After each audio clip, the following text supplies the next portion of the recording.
นิทานไทยบ้านตอนพินัยกรรมไอ้ด่าง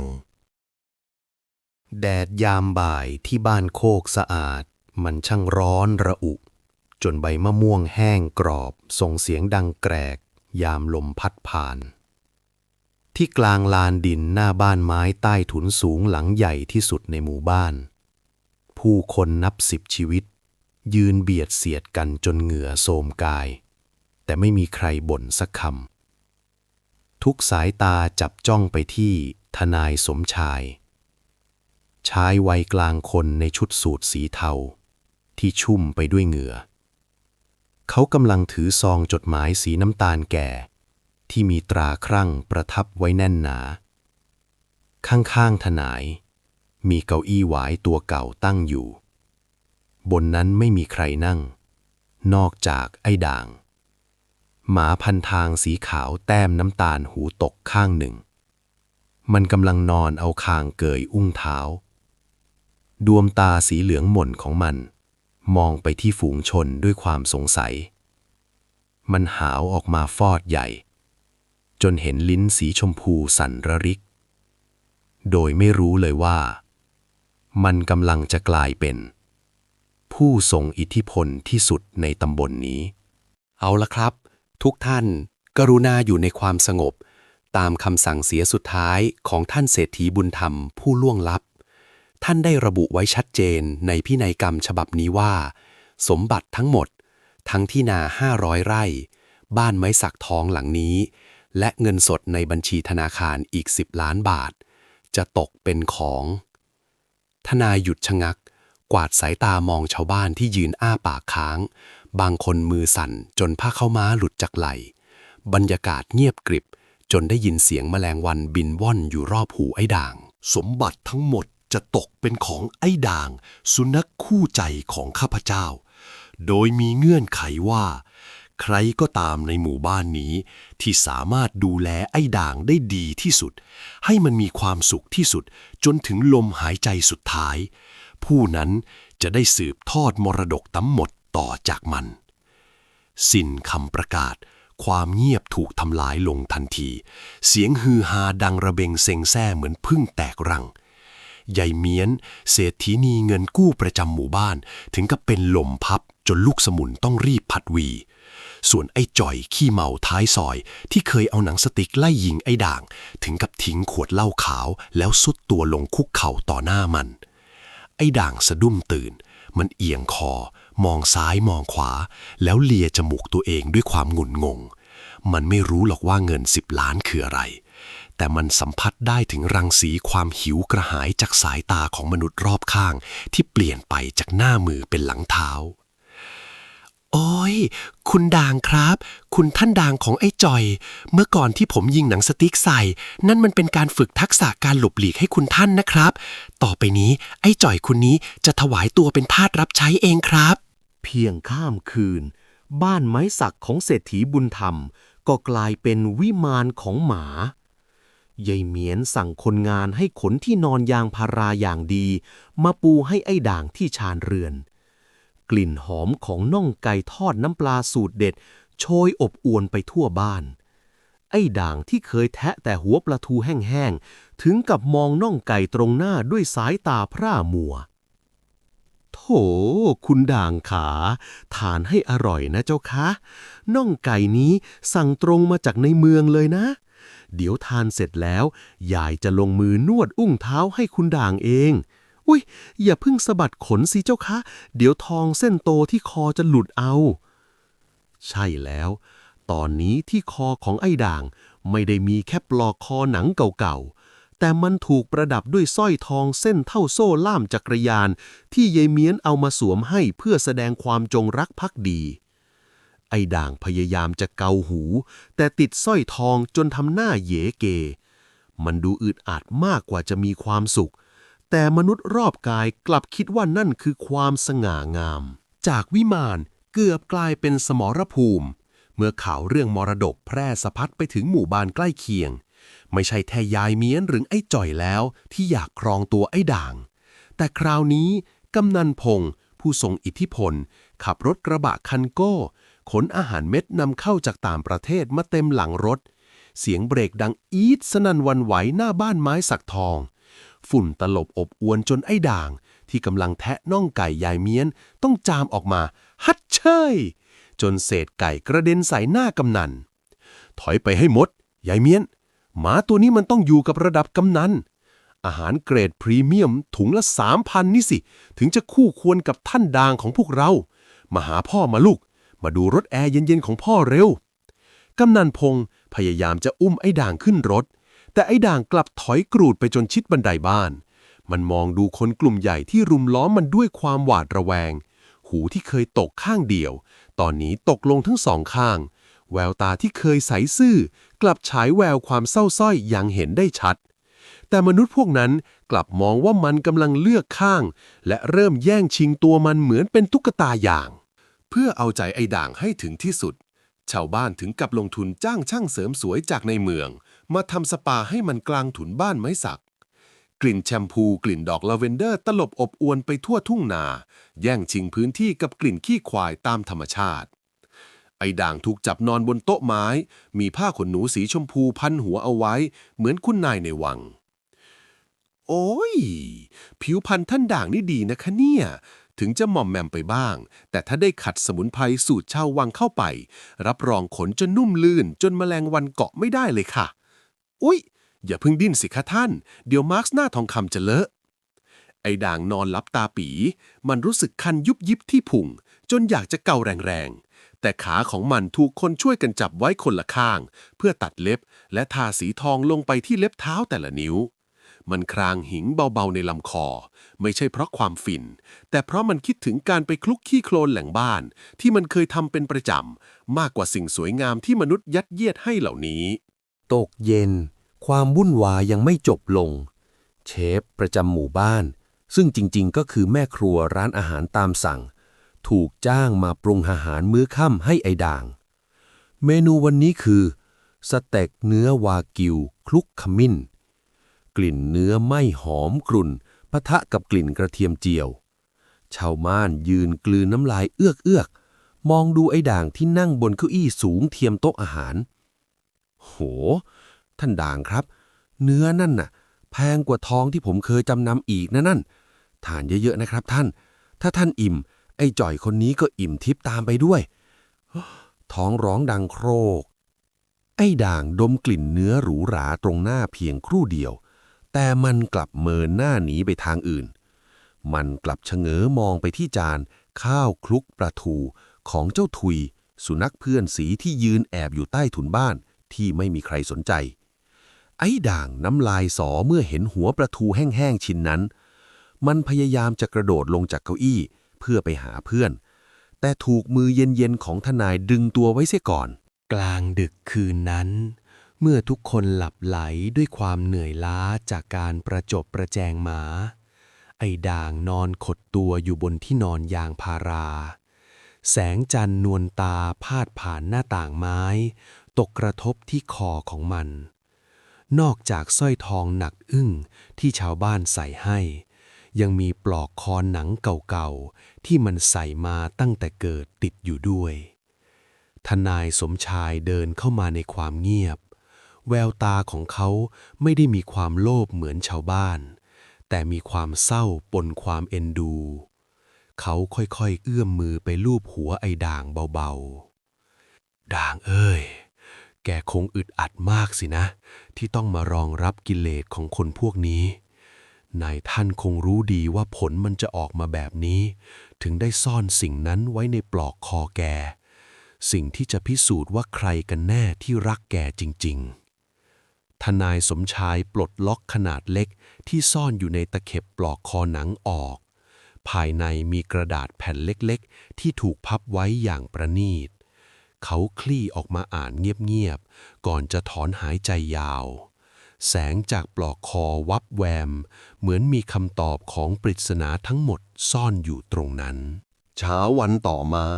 การเอาใจเพิ่มระดับขึ้นเป็นการแข่งขันกำนันพงษ์จัดงานวิ่งแข่งสุนัขโดยให้ไอ้ด่างเป็นประธานแต่เงื่อนไขคือชาวบ้านต้องเป็นคนลากรถเลื่อนให้ไอ้ด่างนั่งเพื่อให้มันไม่ต้องเหนื่อย ภาพที่ปรากฏคือ ชายชะกันในหมู่บ้าน 4-5 คน สวมชุดรัดรูปสีสดใส แบกรถเลื่อนไม้ที่ประดับด้วยดอกดาวเรือง โดยมีไอ้ด่างนั่งทำหน้าสลอนอยู่ด้านบน เร็วๆสิเว้ยไอ้จ่อย อยากให้ท่านด่างหัวสั่นเดี๋ยวท่านเมารถแล้วอ้วกใส่หัวพวกเรามรดกบินหายไปจะทำยังไงรถเลื่อนโยกเยกไปตามทางดินครุขระไอ้ด่างลิ้นห้อยพะงาบงาบมันไม่ได้สนุกเลยสักนิดลมที่ตีหน้าพาเอากลิ่นเหงื่อคล้ายของมนุษย์ที่แบกมันลอยมาเตะจมูกจนมันอยากจะกระโดดหนีไปลงคลองน้ำใสๆหลังวัดแต่พอทำท่าจะขยับยายเมียนที่ขี่มอเตอร์ไซค์ตามหลังมาก็ตะโกนเชียร์ด้วยเสียงแหลมปรี๊ดจนแก้วหูหมาเกือบแตกในขณะที่คนกลุ่มหนึ่งประจบประแจงแต่อีกกลุ่มหนึ่งกลับเริ่มวางแผนร้ายไอ้โชติลูกชายยายเมียนที่ขี้เกียจสันหลังยาวแอบนัดพักพวกมาคุยกันหลังพุ่มมะขามแววตาของเขาเต็มไปด้วยความริษยาหมาพวกแกคิดดูนะเราต้องมานั่งกราบไหว้หมาเพื่อให้ได้เงินของแบบนี้มันช้าไปถ้าไอ้ด่างมันหายตัวไปตอนนี้แล้วเราเป็นคนไปพบมันคนเดียวมรดกก็จะเป็นของบ้านเราแบบไม่มีข้อโต้แย้งแม่ฉันจะได้เลิกเลียแข้งเลียขาหมาสักทีแผนการลักพาตัวหมาเริ่มขึ้นกลางดึกคืนนั้นไอ้โชติเตรียมยาเบื่ออย่างอ่อนที่ทำจากกล้วยน้ำว้าผสมยานอนหลับหวังจะล่อไอ้ด่างออกจากบ้านโดยหารู้ไม่ว่าไอ้ด่างไม่ได้โง่ขนาดนั้นมันนอนมองดูเงาที่ขยับไปมาใต้ถุนบ้านด้วยความระแวดระวังสัญชาตญาณสัตว์ป่าของมันเริ่มกลับมาทำงานอีกครั้งไอ้ด่างตัดสินใจแล้วว่าพอทีมันไม่ต้องการทองไม่ต้องการสเต็กและไม่ต้องการสปามันฉวยโอกาสตอนที่ไอ้โชติย่องเข้ามาใกล้กระโดดพรวดข้ามหัวไอ้โชติไปอย่างรวดเร็วเสียงปึ๊กคือหน้าของไอ้โชติที่กระแทกกับเสาบ้านเต็มรักไอ้ด่างวิ่งเตลิดออกไปทางทุ่งนามุ่งหน้าสู่ป่าละเมาะท้ายหมู่บ้านโอ้ยหมาหายหมา10 ล้านหนีไปแล้วช่วยด้วยโว้ยเสียงตะโกนของไอ้โชติปลุกคนทั้งหมู่บ้านให้ตื่นขึ้นมาแสงไฟจากไฟฉายและคบเพลิงสว่างพรึบไปทั่วโคกสะอาดชาวบ้านในชุดนอนบางคนนุ่งสบงวิ่งออกมาพร้อมเสียงโวยวายทุกคนวิ่งไล่ตามเงิน10 ล้านที่กำลังวิ่ง4 ขาหายไปในความมืดป่าหญ้าคาไอ้ด่างไม่ได้วิ่งมั่วซั่วแต่มันวิ่งตรงไปยังป่าช้าเก่าท้ายหมู่บ้านที่ชาวบ้านต่างพากันลือว่าผีดุที่สุดแสงไฟฉายสั่นไหวพาดผ่านยอดตะเคียนใหญ่ใบไม้แห้งดังกรอบแกรบใต้ฝ่าเท้าชาวบ้านที่เริ่มใจคอไม่ดีแต่ความโลภมันขำคออยู่ใครจะยอมปล่อย10 ล้านให้หลุดมือไอ้ด่างเอ้ยคุณด่างคะหยุดเถอะเจ้าค่ะอยากจะถวายตับบทฝรั่งเศสให้เลยกลับบ้านเถอะลูกแถวนี้มันมืดมันน่ากลัวนะเจ้าค่ะอุ้ยลมพัดเย็นหลังวาบเลยไอ้ด่างหยุดนิ่งอยู่หน้าเจดีย์เก่าที่ปรักหักพังมันหันมามองกลุ่มชาวบ้านด้วยดวงตาสีเหลืองที่สะท้อนแสงไฟฉายจนดูวาววับมันไม่ได้ดูขี้กลัวเหมือนตอนอยู่บนเก้าอี้วายแต่มันดูครึ้มราวกับเป็นผู้คุมกุญแจความลับบางอย่างจู่ๆไอ้ด่างก็เริ่มทำสิ่งที่ไม่มีใครคาดคิดมันใช้ขาหน้าทั้งสองข้างตะกุยดินอย่างบ้าคลั่งที่โคนต้นลั่นทมเก่าดินร่วนซุยกระเด็นใส่หน้ากำนันพงษ์จนเต็มปากชาวบ้านต่างพากันอ้าปากค้างหรือว่านี่คือจุดที่เศรษฐีบุญธรรมฝังทองแท้ๆไว้เฮ้ยมันขุดแล้วขุมทรัพย์แน่ๆพวกเราช่วยมันขุดเร็วใครขุดเจอเอาไปแบ่งกันเอาไปคืนกองมรดกชาวบ้านไม่รอช้าต่างคนต่างใช้มือเปล่าบ้างใช้กิ่งไม้บ้างตะกุยดินแข่งกับม้ากลิ่นสาบดินปะปนกับกลิ่นเหงื่อโชยคลุ้งไปหมดทุกคนขุดลงไปลึกเกือบเมตรจนกระทั่งมือไอ้จ่อยไปกระแทกกับวัตถุแข็งๆบางอย่างเสียงดังกึกวัตถุที่พบคือกล่องเหล็กขนาดเท่าฝ่ามือที่สนิมกัดกินจนเขียวเข้มทนายสมชายที่เดินตามมาเงียบๆก้าวออกมาข้างหน้าเขาหยิบกล่องขึ้นมาเช็ดคราบดินออกอย่างเบามือ ชาวบ้านรุมล้อมกดดันจนแทบจะขี่คอทนาย นี่คือกุญแจดอกสุดท้ายที่ท่านเศรษฐีฝากไว้ ถ้าใครเปิดกล่องนี้ได้มรดก10 ล้านจะเป็นของคนนั้นทันที แต่มีข้อแม้ว่าต้องใช้นิ้วมือที่สะอาดที่สุดเปิดมัน ชาวบ้านพากันชะงักมองดูมือตัวเองที่เปื้อนดินเปื้อนขี้โคลนจากการตะกุยดินป่าช้าบางคนรีบเอาเสื้อเช็ดมือจนเสื้อขาวกลายเป็นสีดำแต่กล่องเหล็กนั้นไม่มีรูกุญแจมีเพียงรอยบุ่มเล็กๆที่ต้องใช้แรงกดสม่ำเสมอเท่านั้นทนายสมชายค่อยๆเปิดกล่องเหล็กออกภายในไม่มีทองคำไม่มีโฉนดที่ดินมีเพียงจดหมายฉบับที่2และนกหวีดไม้อันเก่าๆ1 อันทนายคลี่จดหมายออกอ่านด้วยเสียงอันดังเพื่อให้เทวดาในป่าช้าได้รับรู้ด้วยถึงผู้ที่ขุดกล่องนี้ขึ้นมาถ้าแกเปิดมันได้แปลว่าแกวิ่งตามหมามาจนถึงที่นี่เพื่อเงินแต่ถ้าแกมองดูรอบๆแกจะเห็นว่าไอ้ด่างไม่ได้พาแกมาหาทองแต่มันพาแกมาหาหลุมศพเมียและลูกของข้าที่ไม่มีใครเคยมาถางหญ้าให้เลยตลอด10 ปีชาวบ้านพากันก้มหน้าเงียบกลิบเมื่อมองไปรอบๆแสงไฟฉายจับไปที่ป้ายหลุมศพเล็กๆ2 หลุมที่ถูกเถาวัลย์ปกคลุมจนมิดแต่ตอนนี้ถูกไอ้ด่างตะกุยดินจนเผยให้เห็นชื่อสายทองและเด็กชายบุญมาความเงียบเข้าปกคลุมป่าช้าทันที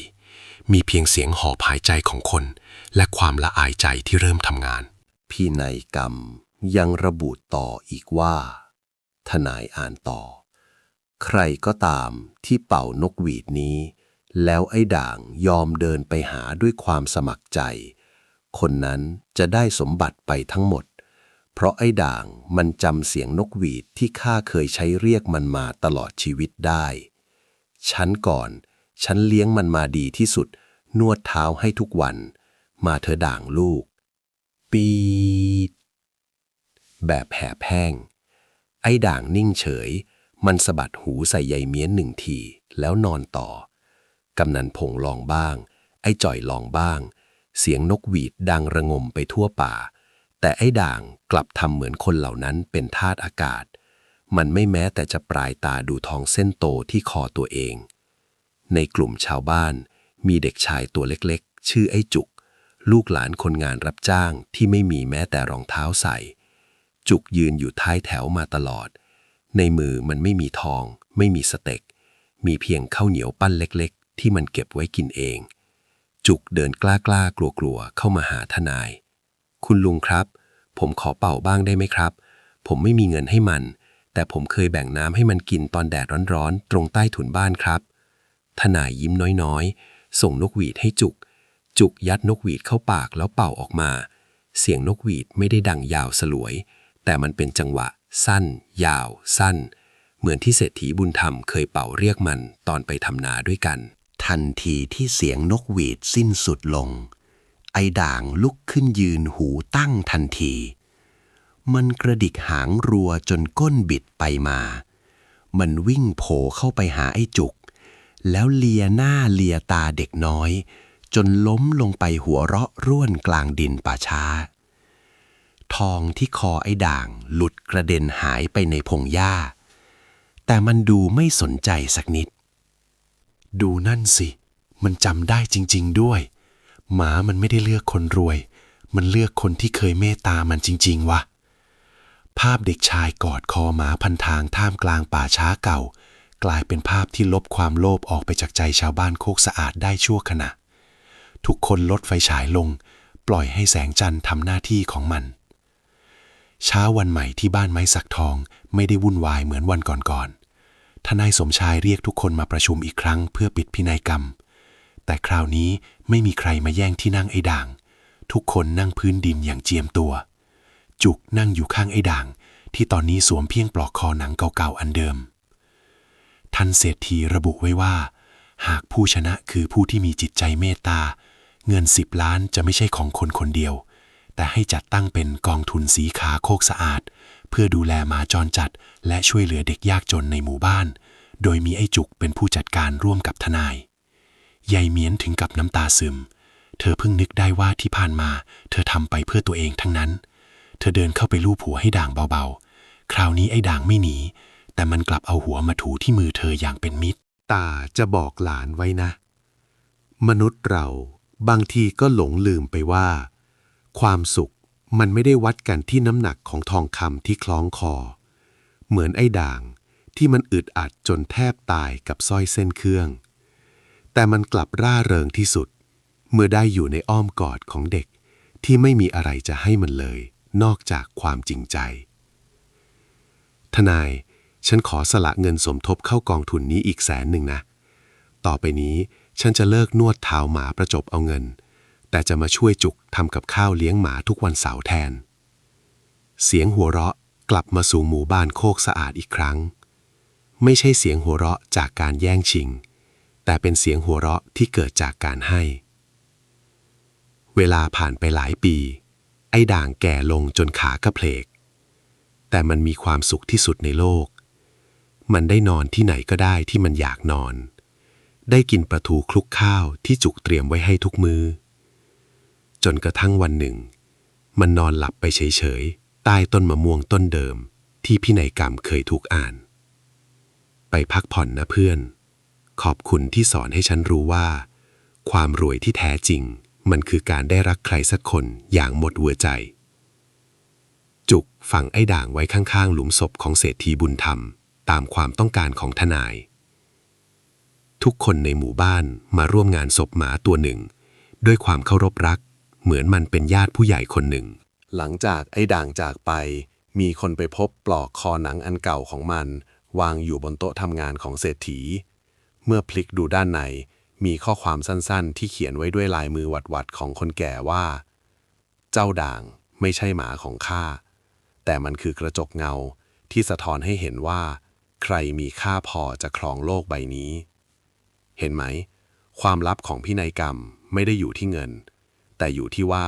เราจะรักษาความเป็นมนุษย์ไว้ได้ไหม ในวันที่ความโลภมาขอประตูบ้าน